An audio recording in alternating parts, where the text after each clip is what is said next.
What's up? We actually got that was nice. That was a good transition. I've done it a few times. Yeah.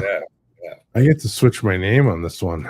I didn't think about that. So you got to put in the mayor, and Whitney, you got to put in the mediocre marketer on that. Yeah, there you go. So yeah, that's how this rolls.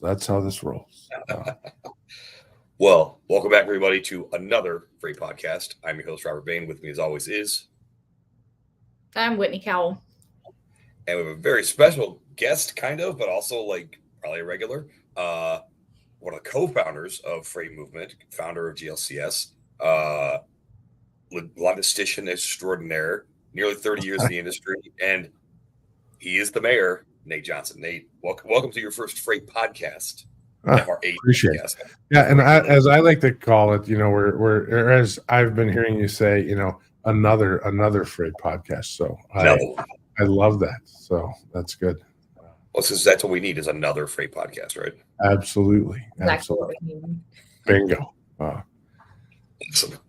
Let's see what do we got cooking today? We got a bunch of stuff cooking, man. There's a lot of movement going on. I think people are seeing some headlines. We got one that actually just dropped last night. Nate, you and I talked about this at dinner. That I think we'll talk about. We'll probably save that towards the end, but we've been talking about it on almost every show. M&A is alive and well, but it's not just on the freight brokerage side. We're seeing it on the tech side now too. But a couple of big headlines over the last few days.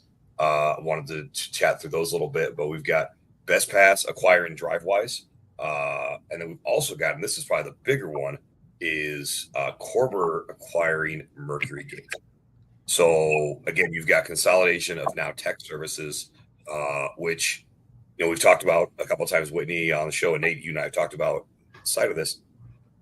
Part of this is to better position people. Also, it's better to fight together than fight each other for market share. So we're seeing this consolidation going on. So it's interesting, and I think the Corber announcement surprised a lot of people. I don't know if I was that surprised about it. I think I saw the MercuryGate. I think everyone knew that one was up for sale. So who was going to buy it? I think maybe it was the question. But and Corber's acquisition of it was maybe a response to the Trimble acquisition of Transporeon. So that's kind of my 60-second take on it. Now, with BestPass and DriveWise, this is also an interesting one because these are not necessarily as well-known providers. You get a little more niche as far as what they're doing. But again, you start to create a menu of offerings to your clients. So I think this is interesting in that, is this another setup for an additional acquisition of this now combined offering? Well, to me, I was talking about this one yesterday. You look at in-cab solutions that this one just makes a ton of sense. I mean, when you really look at it, you have tolls and bypassing scales, and then there's some safety components and consulting and that type of thing on the DriveWise side. But the scale component and the unit that sits in the truck, it just makes a ton of sense. And I don't know why they didn't do something like this earlier, to be honest with you. So the question now becomes is what other in-cab technology can go with this? Well, first off, why did this acquisition happen, I think is, and why did it go BestPass? Why was BestPass doing the acquiring? That's the one that I was kind of surprised of. So, in that particular scenario, BestPass has been around a long time. So they're not a new organization by any means. And, it's tolls. Tolls aren't going to change. They're around forever. So that it's a established company, and I think that we'll see a lot of potential come out of this if you see a consolidation of technology. So, Whitney, take on that one? Do you know much about the Best Pass acquisition here? No, my headline for the day that I've been like fascinated with is more in the air freight space, which I'm excited to bring up. So Gotcha. Sorry to put you on the spot. No. That's fine. I'm here to learn and to engage. There was some as I dug into the Best Pass deal. I think again they've flown under the radar a little bit as far as like what they've been doing, business wise. They've made 2 to 3 big acquisitions over the last few years with Fleetworthy Solutions, that focus on compliance, express truck tax, really a lot of these different support functions, for Class 8 trucks and for heavy duty trucks, really kind of creating this I don't say all in one, but they're coming close to being an all in one type of support platform, for companies, which, Nate, we probably heard this quite a bit from a lot of our clients of people just want one invoice. We just want one bill for all of our stuff. And so I can see where this is going to be a big value add for a lot of folks as they continue to consolidate this support function. Yeah, I'm curious to see where it goes. Curious to see what else can be consolidated together here. So we'll see the interest on that. Circling back on the MercuryGate side, I keep telling everyone out in the internet wins. I'm interested in hearing what everybody's opinion is on MercuryGate and it being acquired again. What is your opinion on this one? So where do you see it going? Is this something that is a positive for you if you're a MercuryGate customer? Is this something that we can you're seeing that this makes MercuryGate healthier, that it's a value add over time? Where do we see this going? I don't know if I have a personal take on it yet. I don't know enough about it, but I'm definitely interested in comments from the people who are much closer to MercuryGate. Yeah, I'm not at liberty to say who, but I have some folks that work at a fairly large brokerage that's part of a larger logistics provider that they are on MercuryGate, and there certainly is a lot of questions about the acquisition. Again, not bad per se, but just, hey, like this seems very out of the blue for us. And so I think it's going to be a great time for evaluation. This could be a great time for feedback from MercuryGate too, where there's already going to be a lot of change going on. And so people are going to be a little more apt to give them very candid feedback on the product and on their experience, which ultimately can lead to a better product. Yeah. I think that it's on par with other trends that we're seeing, albeit some of them are more random pairings, which we've kind of talked about both on here and, offline. But it seems for a while, for a couple of years, at least from what I noticed, it was, competitors absorbing one another. So it seemed like just, absorbing the smaller guys that were trying to make it in the industry. And now it's that, topic of partnerships again, where, yes, it's an acquisition, but it's making a more robust, like you guys were just saying, it's a one-stop shop kind of. It's bringing, instead of being, a jack of all trades, like those companies are not really making it. It's the masters of a few kind of coming together to build really robust options for their customers that I'm kind of seeing emerge. And I'm so fascinated by it because I'm excited to see like who else is going to join. Like you said, what's next? Like who else is going to enter the ring that we weren't expecting, or the ones where they partner together and you're like, oh, that makes sense. I may not have paired them together, but that makes sense as to why their solutions work. Now, whether or not this is a good move and how that's going to pan out, I'm not sure. Right. I think that strategic acquisition is the importance there. We saw a lot of companies, as you said in the past, just buying to buy, buying to take out a market, grabbing the customer list, whatever the particular reason was and whatever the financial transaction was. This, some of these are good long-term investments potentially. this may be a bit of a hot take, but I'm interested to watch as Mercury and Corber integrate into each other. Are we going to see some, gains in what appears to be gains in revenue and market share in the European market for Mercury Gate, being that Corber is based in Germany? So I wonder if that maybe is going to become a focus for them as they work through this integration. Again, a lot remains to be seen, but it could be an interesting play for them. Or is it a larger play into the U.S. market? So that's I don't quite understand that acquisition out. I mean, I understand it, but I would like to understand it further. Nobody understands the cloud, man. It's the cloud.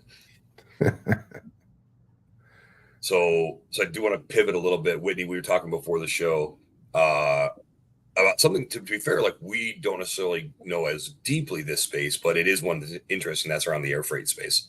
So talk a little about what some of the headlines you were looking at and what kind of your take was on that. Yeah, so DB Schenker partnered with Cargo One. So now they're able to digitally connect to just over 50 airlines, whereas it was sitting around 9. Again, I'm not super well versed in the air freight space, but I am thoroughly enjoying watching it take more of a spotlight over the last 2 years. The supply chain, especially after COVID, really it came front and center stage as far as news, and I'm really thankful for that. But now it seems like air freight is taking its fair share of headlines, and this is one that caught my attention because that seems like a really big move.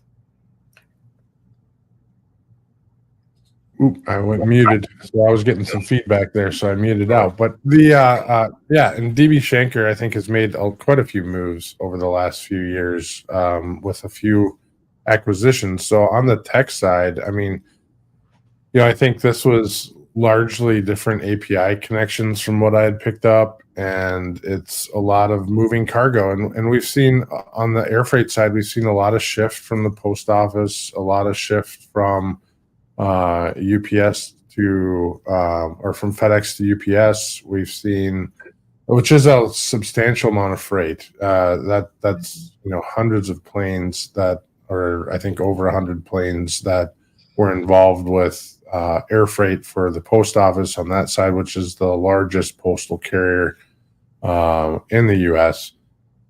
We've seen Amazon, restructure their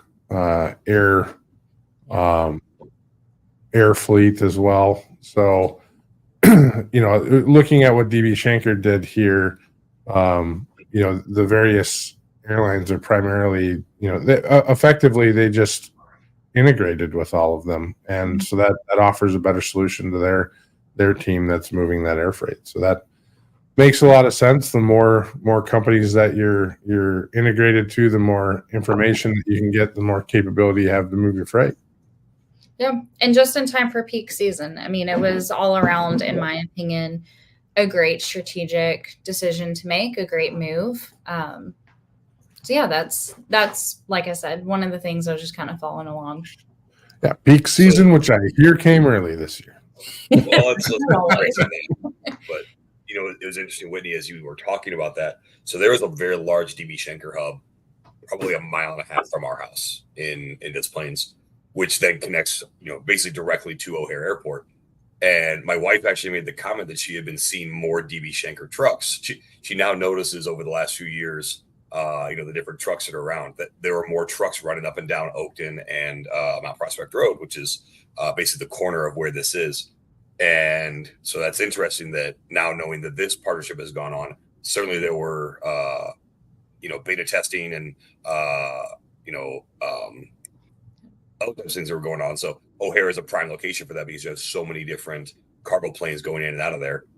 And we just got word this morning there's going to be construction going on around that area where the warehouse is. They're building an addition to one of the warehouses right onto the DB Schenker warehouse. Yep. So it makes a lot of sense now that they are preparing in many, many ways for all this. Yeah, moving behind the scenes. But I'm a fan of it. I'm a fan of of a slow and joint approach, and then a hard launch of a partnership.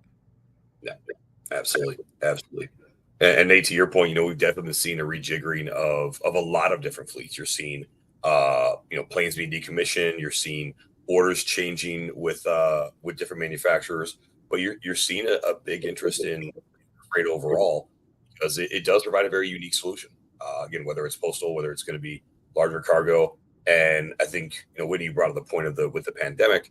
Folks saw it as now a very viable option of we need to get stuff here fast. Where it's no longer just it's the expensive option; it's the only option. Right. So it's going to be interesting to see how this plays out now with more digitization coming over that part of the industry.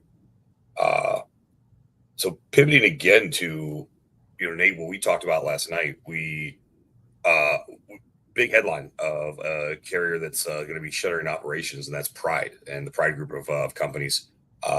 Founded in Canada, and really, I hadn't even thought about this. They're not a very old company at all. As I was digging into this, they were founded in 2010, and they grew massively. They grew through acquisition. They grew through a few different ways, but at one point, 20,000 power units across the U.S. and Canada, over 50 locations, and they're going to be shuttering operations. And the 20,000 power units, I think, also includes the leasing company, though. It wasn't operating 20,000 power units. So this is still a large number. That's big. But what I think this is important to note is some of that capacity is going to just flat out go away. There was some redundancy in it. It's going to go away. But now it's going to be dispersed, of course, across multiple other organizations. And this is another one of those things we've talked about in many different avenues, the culling of capacity that will help drive rates up.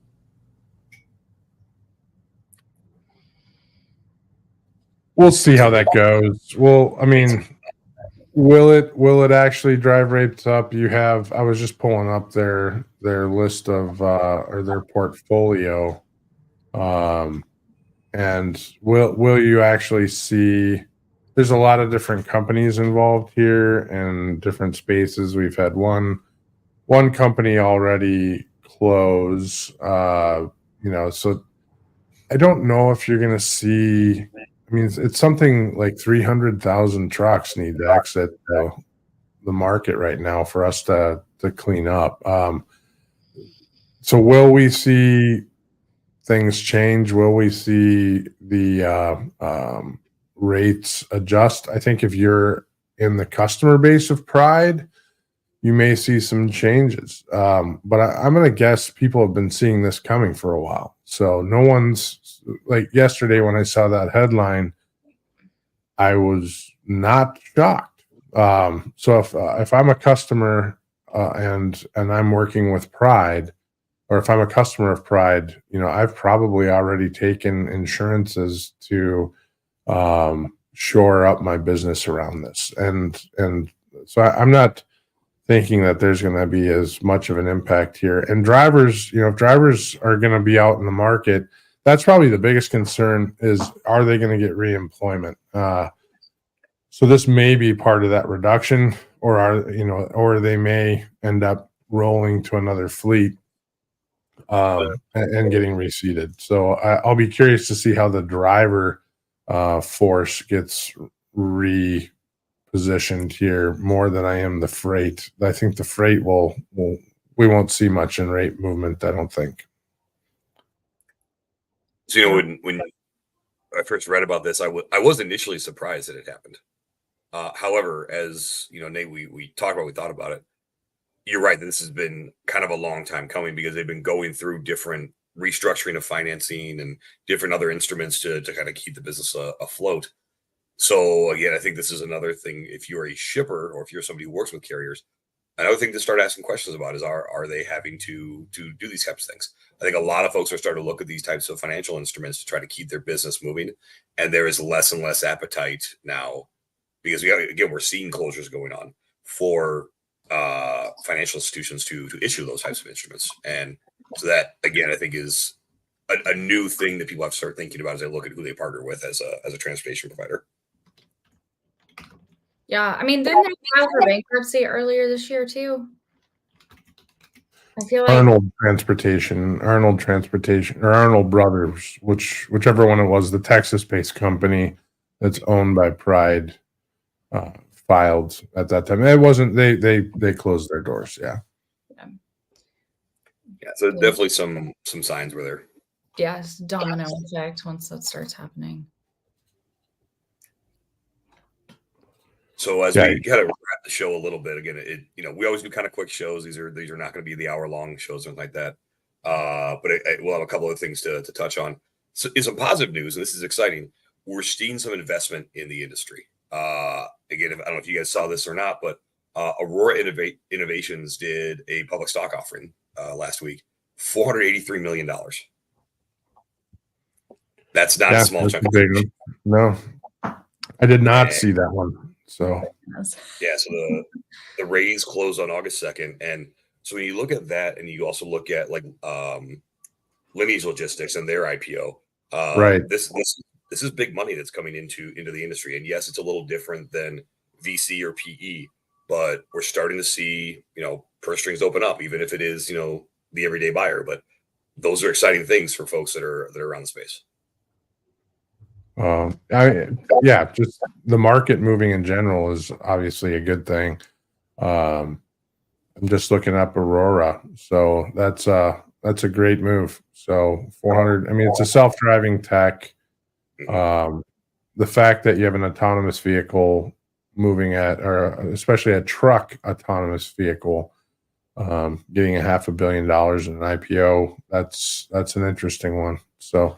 I've been aware of Aurora distantly, but that one probably brings them, a little further forward. So, So another hot take, with lots of chatter going on about Uber Freight being spun off and Aurora and Uber Freight having a fairly large partnership in their in Uber's power only business. See possibly a merger between these two organizations. Well, that would be interesting. So, and in Uber Freight fashion,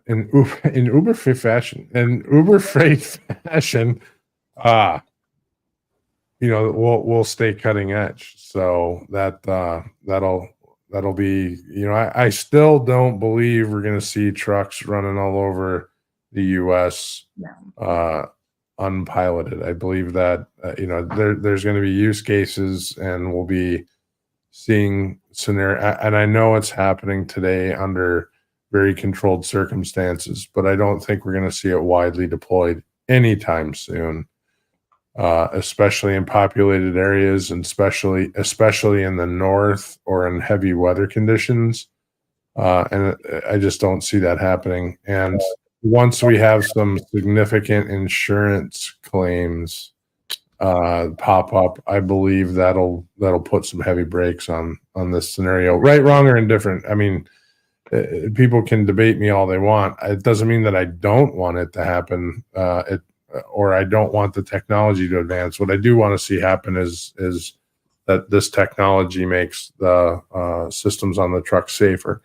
So, but the capability of that bringing, power only, you look at the cost reduction of a power only system when the truck doesn't have a driver payment to it. That's something. So definitely changes the dynamic of the fleet. So, or the dynamic of the supply chain. And it is a interesting thought to consider, but I think we're a long way off to get there. I would agree with that. Yeah, I actually had an interesting conversation on the flight here. Guy who works in tech space, does a lot of programming stuff, and as we were discussing our careers, he asked about what do you think about autonomous trucks? And we lost Nate. And the way I explained it to him was, I'm back. Yeah, there you are. Technologically, we're ready for this, 100%. Like, we're ready for autonomous vehicles. We're doing it right now. Legislatively, there's no way we're ready for this, because we are not ready for when that truck rolls over and kills a family of four. Right. And when it has to make the choice of this person or this person, and we can't make that choice. We can't, as a society, accept the fact that a system is going to make that choice. We can accept the fact that a human being is going to make a human choice, Right. but that a computer, someone's going to get sued to oblivion, and that's going to be ugly. And Matt Leffler actually made a good point about this last week. I can't remember what show he was on, but if you look at overall, if we have 50,000 highway deaths with only human drivers, and if we suddenly the next day jump to autonomous drivers and dropped it to 1,000 deaths, well, objectively that's a better number. But are we really okay with the machines killing 1,000 people? No, we're not. Right. So as morbid as that all is.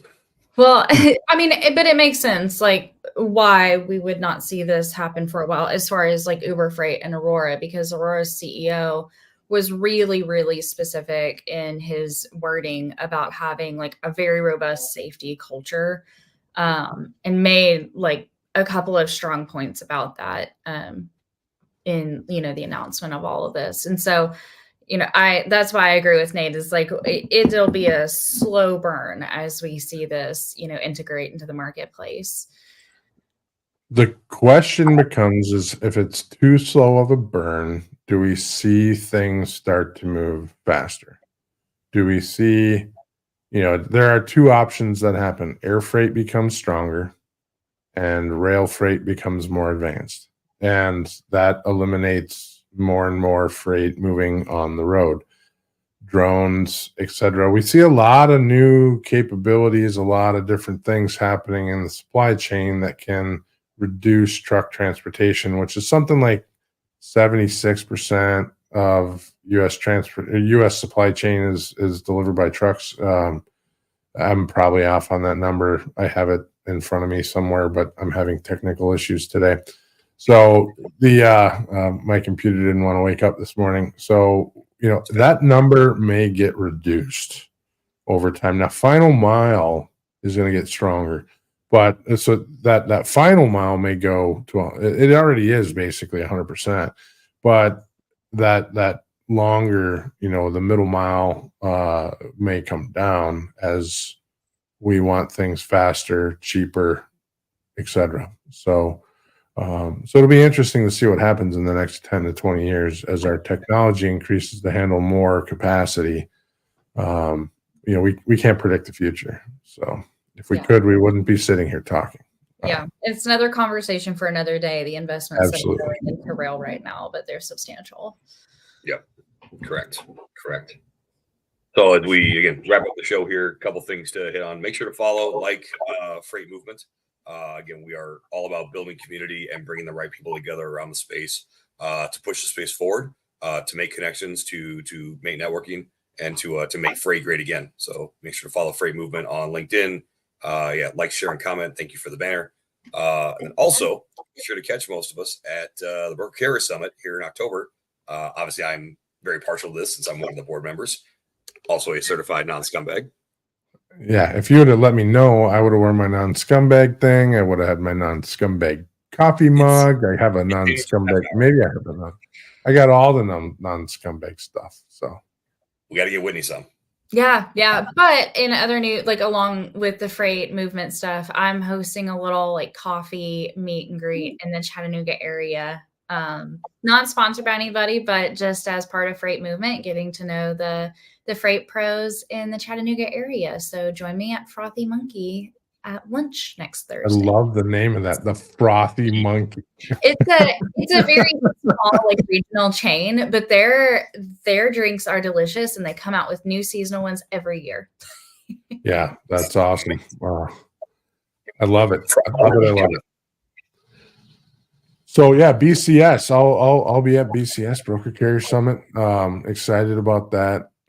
Just locked in here a moment ago or last night. So that should be a lot of fun. As usual, be my third out of 4. So I've made 75% of them. I know a few people are going that I might know. So yeah, just a few. So it's right on the heels of TIA. So Technovations. So maybe a few people there sliding over. So, but yeah, what else we got?